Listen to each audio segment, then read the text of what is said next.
राजगुरुनगर सहकारी बँकेच्या सर्व सभासद, ग्राहक, हितचिंतक, खातेदार यांना मी नवीन 2025 या नवीन वर्षाच्या मनापासून शुभेच्छा देतो। येणारे हे नवीन वर्ष सुख समृद्धी आनंदाची भरभराटी जावो अशी मी भीमाशंकर चरणी प्रार्थना करतो। तसेच दैनिक प्रभाच्या वर्धापन दिनास राजगुरुनगर सहकारी बँकेच्या सर्व परिवारातर्फे मनापासून शुभेच्छा देतो। खरं तर आज मितीस म्हणजे एप्रिल 2024 ते डिसेंबर 2024 या 9 महिन्यामध्ये राजगुरुनगर सहकारी बँकेचा टोटल बिझनेस हा सुमारे 300 कोटीच्या वर गेलेला आहे। त्यामध्ये जवळजवळ 200 कोटीचं डिपॉझिट्स आणि 100 कोटीचं कर्ज वाटप आहे।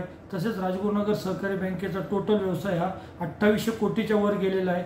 ही राजगुरुनगर सहकारी बँकेची ऐतिहासिक कामगिरी आहे।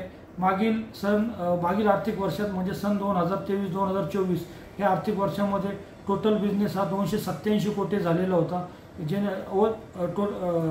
टोटल राजगुरुनगर सहकारी बँकेचा बिझनेस हा 2500 कोटीच्या आसपास होता व नेट एनपीचे प्रमाण 0% होते। हे जे नेट एनपीचे प्रमाण जे 0% झालेले हे सुमारे 13 वर्षानंतर राजगुरुनगर सहकारी बँके 0% प्रमाण झालेले। त्यामुळे राजगुरुनगर सहकारी बँकेच्या शेअर पेचात हा एक मानाचा तुरा रोवला गेलेला आहे। तसेच मागच्या वर्षाची जी परंपरा आहे तीच परंपरा ह्या वर्षी पण राजगुरुनगर सहकारी बँकेच्या सर्व सेवक, संचालक यांच्या मंडळ यांच्या मार्गदर्शनाखाली अशीच घोडदौड जोरात चालू आहे। ज्यामध्ये ह्या वर्षी पण नेट एनपीचे प्रमाण 100% 0%च राहणार आहे।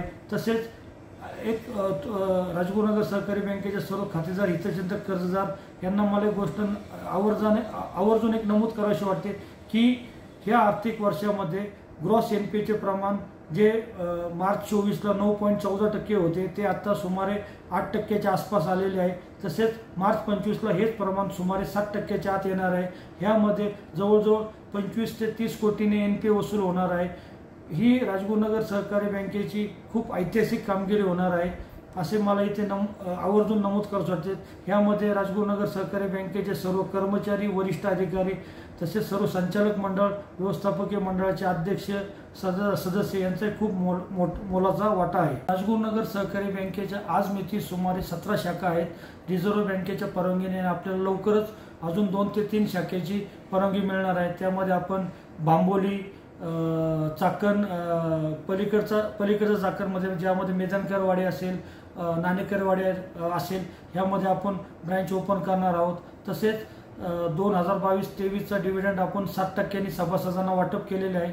2023-24चा डिव्हिडंड रिझर्व्ह बँकेच्या परवानगीने आपण सुमारे तो 10%च्या आसपास आपण त्याचे वाटप करणार आहोत।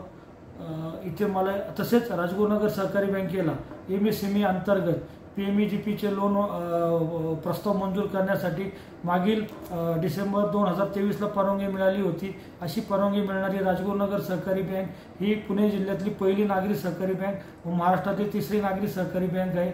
ज्यामध्ये आज अखेरीस 250 कर्जदारांचे कर्ज मंजूर झालेले असून ही कर्जाची अमाऊंट सुमारे 7.5 कोटीची आहेत।